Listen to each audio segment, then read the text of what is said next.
జీవం కలిగిన దేవుడి నామం పేరిట అందరికీ వందనాలమ్మా. మరి ఈరోజు మనము దేవుని వాక్యంలో ఈ శ్రమల కాలంలో ఈ లెంట్ డేస్లో దేవుడితో కలిసి సహవాసం చేస్తున్న సమయాలు ఇవి.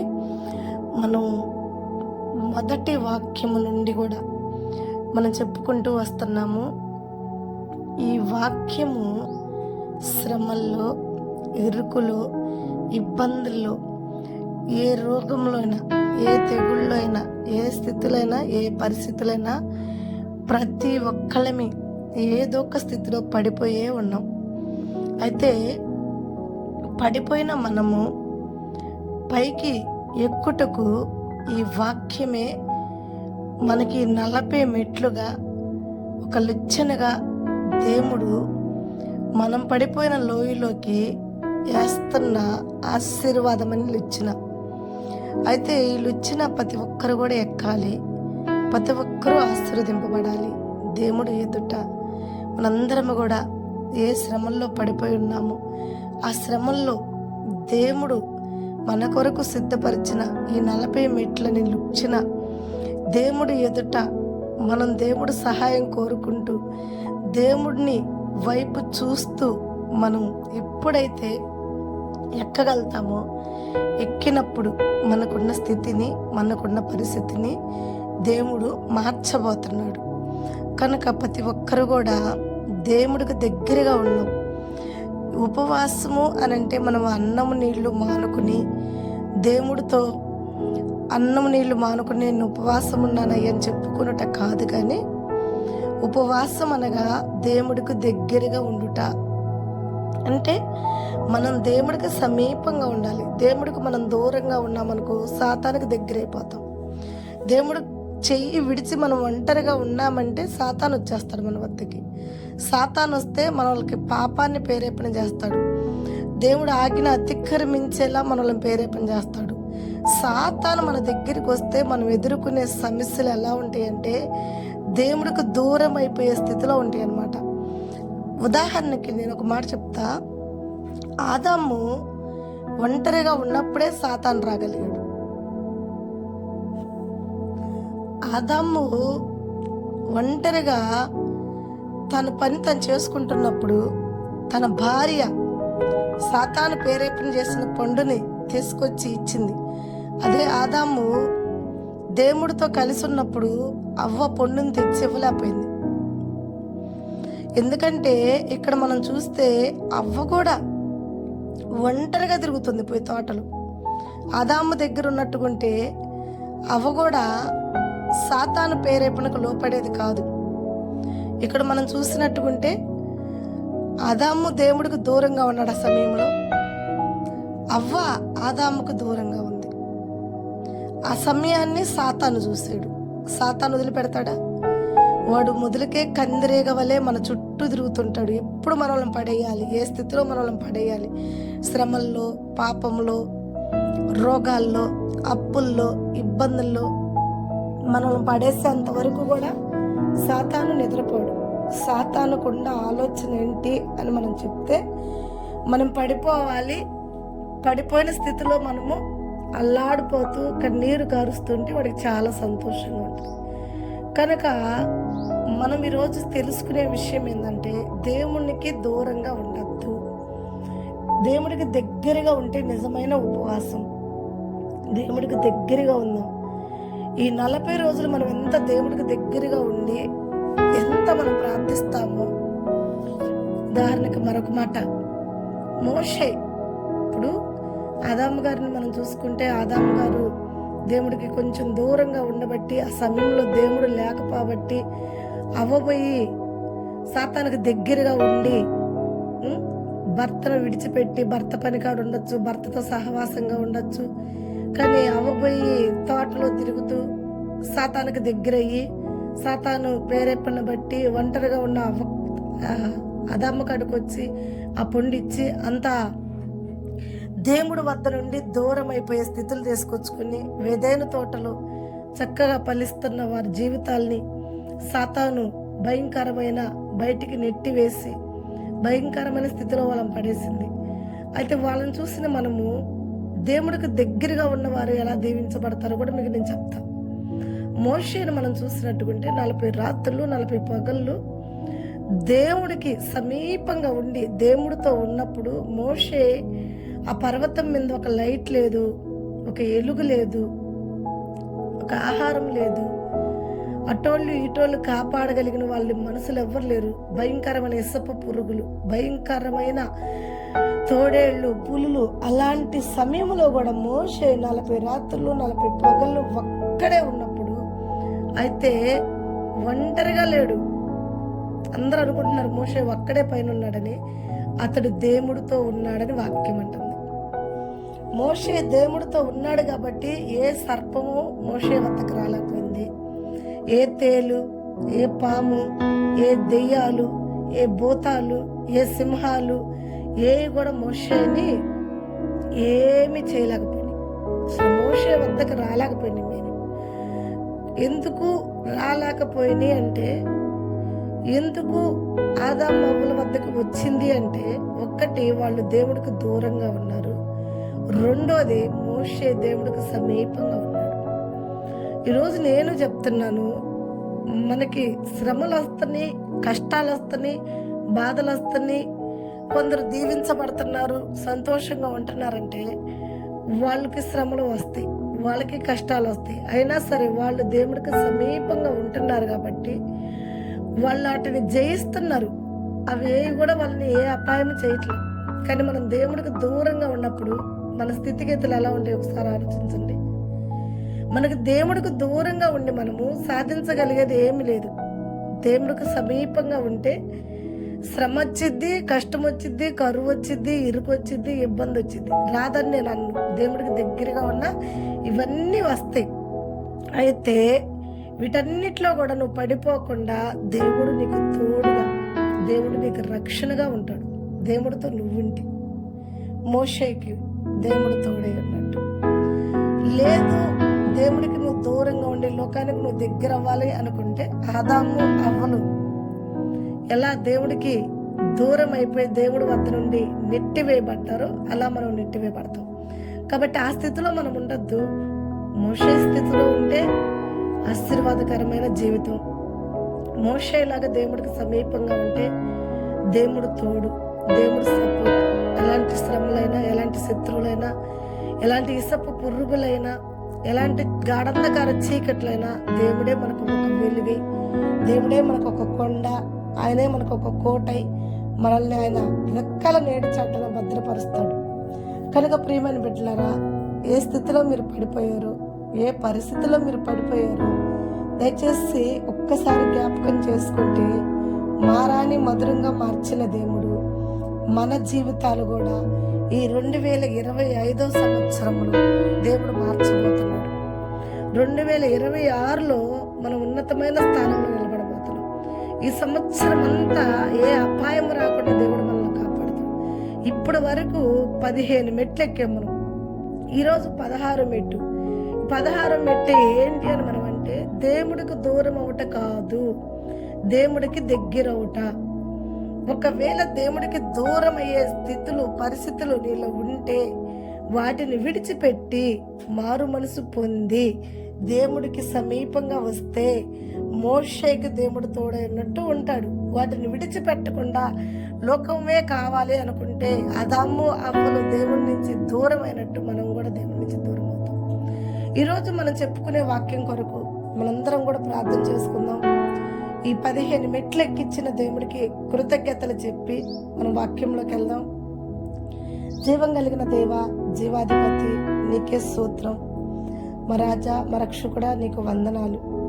ఇదిగో తండ్రి, మమ్మల్ని 15 మెట్లు ఎక్కించిన దేవుడు గొప్పవాడు అయ్యా. 16వ మెట్టు మీద మా పాదాలు స్థిరపరచుకోబోతున్నాం, దీవెన పొందుకోబోతున్నాం, ఆశీర్వాదాలతో నింపబడబోతున్నాం. నా దేవా, దుష్టుడైన సాతాను చూస్తూ మౌనంగా ఉండడు ప్రభా. వాడు ఒంటరిగా ఉన్నవారిని దగ్గరికి చేరి ప్రేరేపణ చేసి నీ వద్ద నుండి దూరపరుస్తాడయ్యా.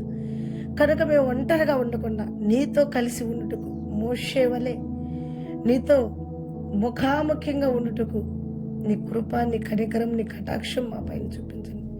మా దేవా, మోషేకి తోడై ఉన్నట్టు మాకు తోడై ఉండండి.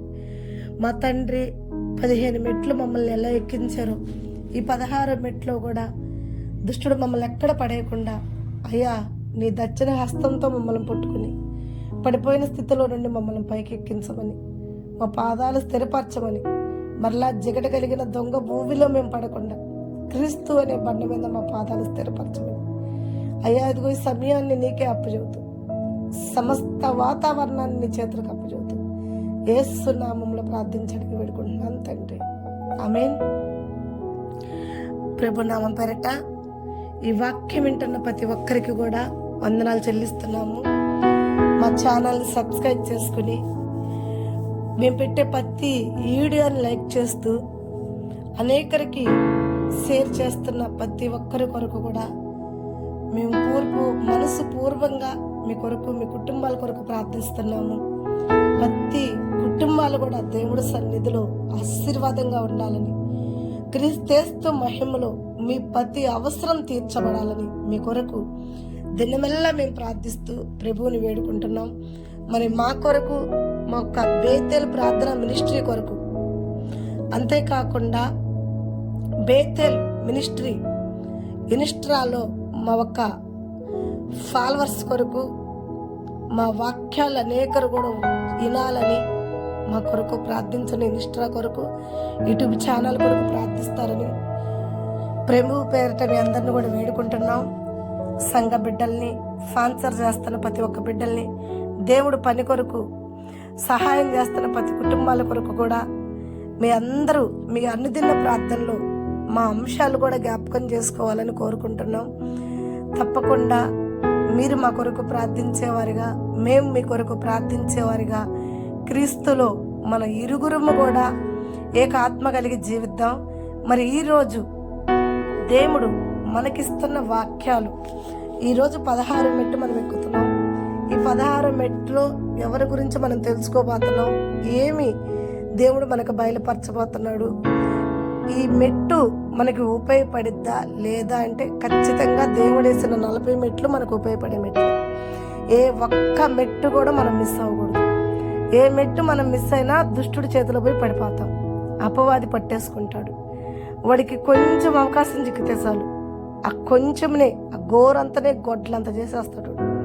కాబట్టి ఎటువంటి పరిస్థితిలో కూడా ఎవరు కూడా ఈ వాక్యానికి తప్పిపోవద్దు. 40 రోజులు 40 మెట్లు క్రమంగా ఈనాల్సిందే. వాటి నిమిత్తం దేవుడి వద్ద మనం ప్రార్థన చేసుకోవాల్సిందే. ఎక్కాల్సిన ఏ మెట్టు కూడా మనం మిస్ అవ్వకుండా ఉందాం. మరి ఈరోజు మనం తెలుసుకోబోతున్న వ్యక్తి ఎవరంటే సౌలు. ఈయనకి 2 పేర్లున్నాయి, పౌలు. ఇప్పుడు మనం చెప్పుకోబోతున్న కొద్ది నిమిషాలు సౌలుని, తర్వాత కొద్ది నిమిషాలు పౌలు. సౌలు, పౌలు ఎందుకు నేను చెప్తున్నానంటే, సౌలుగా ఉన్నప్పుడు జీవితం అలాదు, పౌలుగా మార్చబడ్డప్పుడు జీవితం అలాదు. సౌలుగా ఉన్నప్పుడు ఎలా ఉన్నాడు, పౌలుగా ఉన్నప్పుడు ఎలా ఉన్నాడు, ఈయన ఏ సమయంలో ఉపవాసం ఉన్నాడు మనం చూద్దాం. ఇక్కడ సౌలు కూడా ఉపవాసం ఉన్నాడు అని వాక్యం ఉంది. మనం చూస్తే సౌలు ఒక చరిత్ర అపొస్తలుల కార్యం 9వ అధ్యాయంలో మనం చూస్తాం. ఈ 9వ అధ్యాయంలో సౌలు ఎలా ఉన్నాడంటే హింసకుడుగా, హింసించేవాడిగా మనకు కనపడుతున్నాడు. సౌలు అనే పేరుకి హింసకుడుగా కనపడుతున్నాడు. ఈ హింసకుడు ఎవరిని హింసిస్తున్నాడు అని అంటే, యేసయ్య నామం పేరట ఎవరైతే ప్రార్థనలు చేస్తున్నారో, ఎవరైతే ప్రవచిస్తున్నారో, ఎవరైతే ఆయన నామం పేరట బాప్టిషన్స్ తీసుకుంటున్నారో, ఎవరైతే ఆయనతో సహవాసం కలిగి ఉన్నారో, వీళ్ళ మీద సౌలు ఒక ఆలోచన పెట్టి దినము వాళ్ళని హింసిస్తూ ఘోరాతి ఘోరంగా బాధ పెడుతూ, దేవుడు నామం పేరట ఎవ్వరు ప్రార్థిస్తున్నారో వాళ్ళని స్త్రీలేమి పురుషులేమి ఇంకా పట్టకొచ్చి అధికారులకు అప్పచెబుతానని చెప్పి అధికారుల వద్ద ఒక పర్మిషన్ తీసుకుని పట్టకు రావటానికి దమస్కు అనే మార్గంలో అతను బయలుదేరి వెళ్తున్నప్పుడు, మరి దేవుడు చూస్తూ ఉంటాడా? ఆయన బిడ్డల్ని హింసిస్తుంటే, ఆయన బిడ్డల్ని బాధ పెడుతుంటే, ఆయన నామాన్ని ఎక్కిరిస్తుంటే దేవుడు చూస్తుంటాడా? దేవుడే అంటున్నాడు, నేను వెక్కిరింపదగిన వాడిని కాదు, నేను ఒక శక్తినై ఉన్నాను అని చెప్తున్నాడు దేవుడు. ఆయన శక్తి అని తెలుసుకోవాలంటే రక్షింపబడాలి.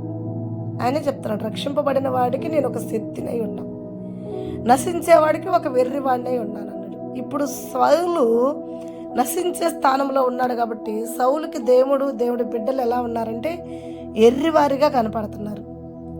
ఎర్రివారిగా కనపడతనేకి ఈ ఎర్రివారందరినీ పట్టుకొచ్చి అధికారులకి అప్పచెప్పి అధికారుల వద్ద ఘనత పొందుకోవాలి, అధికారుల వద్ద గొప్ప మెప్పు పొందుకోవాలన్న ఒక ఆలోచనతో సౌలు వెళ్తున్నప్పుడు దేవుడు తన బిడ్డలను చూస్తూ ఉండడం అనేది నిజం కాబట్టి సౌలుని దేవుడు పిలిచి, సౌలా సౌలా నువ్వెందుకు నన్ను హింసిస్తున్నావు అని దేవుడు ఒక ఆకాశం తెరవబడి ఆకాశంలో నుండి ఒక స్వరము సౌలు చెవున పడంగానే సౌలు ఒక గర్వం అంతా నేలగూలిపోయింది, నేల మీద పడిపోయింది సౌలు గర్వం అంతా. ఎప్పుడైతే దేవుడు స్వరాన్ని విన్నాడో తను ఎక్కిన గుర్రం మీద నుంచి సౌలు నేల మీదకి వచ్చేసాడు, నేల మీద పడిపోయాడు. నేల మీద పడిపోయి ఇంత గొప్ప స్వరం ఎవరిది, నా పునాదులు కూడా కదిలించింది స్వరం, నేను నేల మీద పడిపోయి అంతగా నాతో మాట్లాడి నన్ను పిలిచిన స్వరము ఎక్కడిది అని సౌలు మీరు ఎవరు, ఎక్కడున్నారు అని అడిగినప్పుడు దేవుడు వద్ద నుండి వచ్చిన సమాధానం ఏంటి అంటే, సౌలా నువ్వు హింసిస్తున్న యేసుని నేనే. సౌలు అంటున్నాడు, నేనెప్పుడు నిన్ను హింసించాను, నేనెప్పుడు ఆకాశంలోకి వచ్చాను. ఇప్పుడు దేవుడు చెప్తున్న మాట ఏంటంటే, సౌలా నా నామం పేరట నా బిడ్డలందరినీ నువ్వు హింసిస్తున్నావు, నా బిడ్డల్ని హింసిస్తే నన్ను హింసించినట్టే, వాళ్ళను శోధిస్తే నన్ను శోధించినట్టే, వాళ్ళని బాధ పెడితే నన్ను కూడా బాధ పెట్టినట్టే అని దేవుడు సౌలుతో మాట్లాడాడు. ఎమ్మటనే సౌలు భయం తెచ్చుకున్నాడు, బాధపడ్డాడు. ఇన్ని రోజులు నేను ఏదో ఎర్రివాడిని పిచ్చివాడిని పూజిస్తున్న జనం అని చెప్పి వాళ్ళందరినీ ఎంత హింసించాను. ఈయన మాట్లాడే దేవుడా, ఈయన గర్విష్ఠుల గర్వాన్ని అణిసే దేవుడా, అహంకారాన్ని నేల కూల్చే దేవుడా, ఈయన ఒక శక్తి, ఈయన ఒక అద్భుతం. తెలియక నేను ఎంత తప్పు చేశానని సౌలు అల్లాడిపోయి బాధతో దుఃఖాకాంతుడై కన్నీరు కార్చినప్పుడు ఆ కన్నీటి ద్వారా సౌల్లో ఉన్న అహంకారం, గర్వం సమస్తము కూడా కన్నీటి ద్వారా ఆ పొరలన్నీ కూడా, గర్వము అహంకారం అనే పొరలన్నీ కూడా రాలిపోయినాయి అంట. ఎప్పుడైతే రాలిపోయినాయో ఆ గర్వం అహంకారం ఎప్పుడైతే రాలిపోయిందో సౌలు స్థానం నుండి పౌలుగా మార్చబడ్డాడు. దేవుడికి మహిమ. పౌలుగా మార్చబడ్డాడు. ఇప్పుడు పౌలుగా మార్చబడిన ఈ వ్యక్తి 3 దినముల నుండి దేవుడి వద్ద ఉపవాసం ఉన్నాడు, కన్నీరు కారుస్తున్నాడు, అహంకారం అంతా కొట్టివేశాడు. తనకు పట్టిన ప్రతి గర్వాన్ని దేవుడు ఆ కళ్ళలో నుండి ప్రతి అహంకారాన్ని కూడా రాలిపేశాడు, మొత్తం పడిపోయినాయి. ఇప్పుడు పౌలుగా మార్చబడ్డాడు. సౌలు వెళ్ళిపోయాడు, పౌలు వచ్చేసాడు. పౌలు ఉపవాసం అంటున్నాడు, దేవుని ప్రార్థిస్తున్నాడు, ప్రాధేయపడుతున్నాడు, పశ్చాత్తాపడుతున్నాడు. ప్రభా నన్ను క్షమించు, ఇప్పుడు వరకు నీ బిడ్డల్ని హింసించా, ఎర్రివాడిని పూజిస్తున్నారనుకున్నా, ఎర్రివాడిని ప్రార్థిస్తున్నారనుకున్నా, వీళ్ళు ఒక వెర్రి జనం అనుకున్నా, కానీ నువ్వు ఒక శక్తివని తెలుసుకున్నాను. నువ్వు ఒక శక్తివి.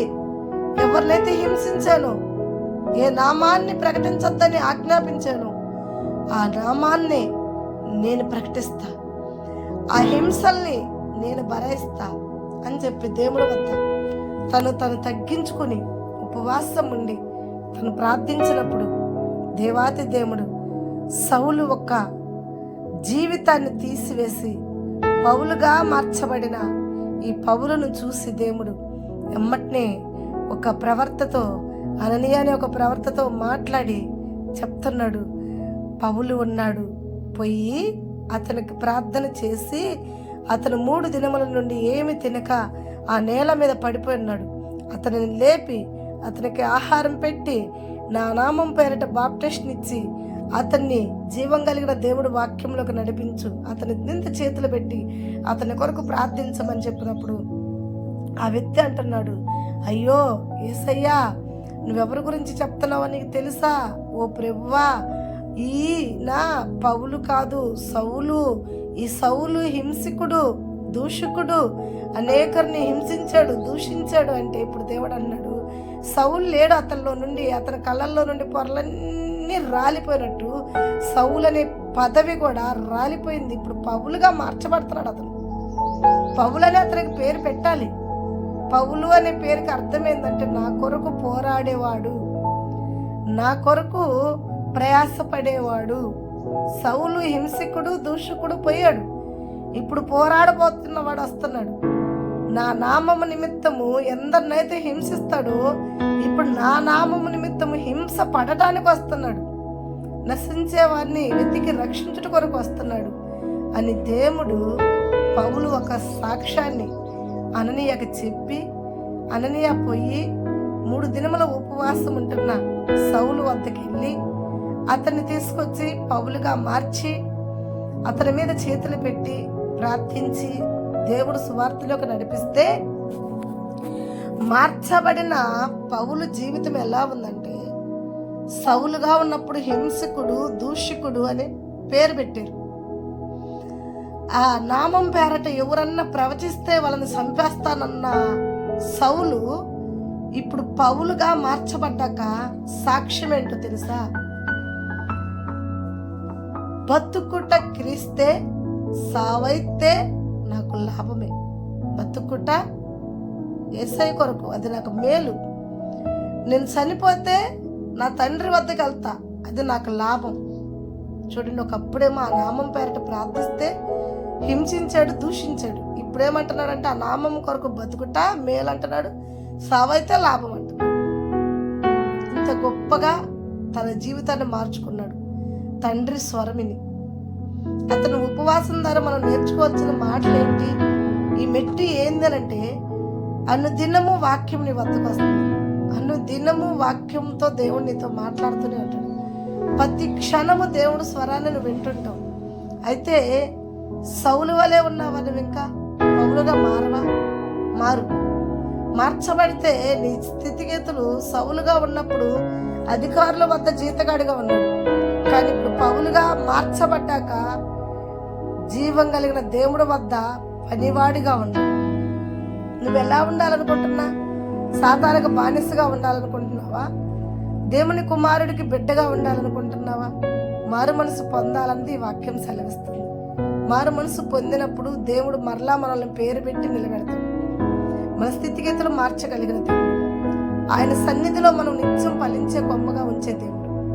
ప్రేమని బిడ్డలారా, వాక్యం వింటున్నప్పుడు, వాక్యం అనే స్వరం, దేవుడు స్వరం మన వద్దకు వచ్చినప్పుడు, దేవుడితో మనం సహవాసం చేస్తున్నప్పుడు, దేవుడిలో మనం ఎదుగుతున్నప్పుడు, దేవుడితో సహవాసం కలిగి మనం ఉన్నప్పుడు, దేవుడి సన్నిధిలో మనం కూడా పౌలు వలె రక్షింపబడతాం. మారు మనసు పొందాలి. దేవుడు స్వరాన్ని, తనలో ఉన్న అహంకారం అనే పొరలన్నీ కూడా తీసివేశాడు. మనము కూడా ఈరోజు వాక్యం మనల్ని సరిచేస్తుంది. దేవుడు స్వరం మనల్ని సరిచేస్తుంది. మనలో ఉన్న గర్వాన్ని, మనలో ఉన్న అహంకారాన్ని, మనలో ఉన్న స్థితిగతులను మార్చుకునేవారిగా ఉండాలి. కాకుండా బతుకు దినములన్నీ మన స్థితిగతులు అవమానకరంగానే, ఎదుటివారిని హింసించేవారిగానే ఉందామా? చెప్పండి. అప్పటి వరకు హింసించిన సౌలు పౌలుగా మార్చబడి ప్రేమించాడు అందరినీ. మరి నువ్వు ప్రేమించవా? నువ్వు కూడా ఇంకా హింసించుతూ, ఇంకా దూషకుడుగా, ఇంకా అన్యాయస్తుడిగా ఉండాలని కోరుకుంటున్నావా? ఈ స్థితి నుండి మార్చగలిగిన దేవాతి దేవుడిని ప్రార్థిద్దాం. దేవుడు మనల్ని మార్చగలుగుతాడు. మన స్థితిగతులు కట్టగలిగిన దేవుడు, మన స్థితిని మార్చగలిగిన దేవుడు. మన స్థితిని మార్చేది ఎవరంటే మన శృతి నీ స్థితిని మార్చిద్ది. ప్రార్థన నిన్ను నిలబెట్టిద్ది. కనుక ఇప్పుడు వరకు గర్విష్ఠిగా ఉన్నావేమో, హింసకుడుగా, హింసకురాలుగా ఉన్నావేమో, దోషకురాలుగా ఉన్నావేమో, ఇక మీదట ఇప్పుడు నుండి దేవుడి బిడ్డగా మార్చుకో, దేవుడి బిడ్డగా ప్రేమించు, నీ శత్రువుని ప్రేమించు, మారు మనసు తెచ్చుకుని దేవుళ్ళో నువ్వు ఎదుగుతున్నప్పుడు దేవుడు నిత్యము నీకు తోడై ఉంటాడు.